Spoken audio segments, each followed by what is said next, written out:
Сәлем достар, менің каналыма қош келдіңіздер. Ер азаматтың өмірінде әйелдің ойнайтын рөлі өте үлкен.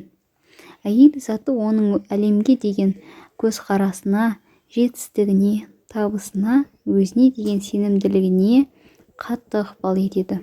Неге кей ер кісілер бір әйелмен жалқау, ештеңеге құлшынысы жоқ, деградацияға ұшырап кетеді.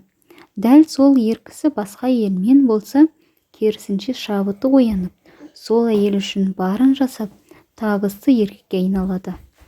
Мәселе махаббатта ғой, біріншісі сүймей, екіншісі сүйген шығар деп ойлаймыз. Бірақ махаббат пен симпатия әр арақатынастың басында ғана болады. Бұл жерде мәселе қай жағынан ықпал етіп тұрған әйел кісіде. Мықты, табысты және жетістікке жеткен ер адамның артында қашанда жақсы әйел тұрады, дейді қазақ халқы. Бұрындары айтылса бекер айтылмаған. Яғни сөздің астары менен мағынасы бар. Оны ешкім жоққа шығара алмайды. Себебі ол факт. Әйел еркектің қай қасиетін дамыта алады? Қаласа жалқаулығын, қаласа мықтылығын. Бірақ кейбірі мән беріп дұрыс жасап жатырмын деп қате ойлап, арақатынасты суытып, ер адамды өзгертіп жібереді. Себебі ненің дұрыс емес екендігін білмей қалады. Бұл тұста әйел барлық жауапкершілікті артып, ер адамдарды ақтап, әйелді қытаттап отырғаным жоқ. Шындыққа тура қарап, қарсылық білдірмей, өзіңмен шынайы болып, өзіңдегі кемшіліктерді көзді ашуға түрткі болғым келеді.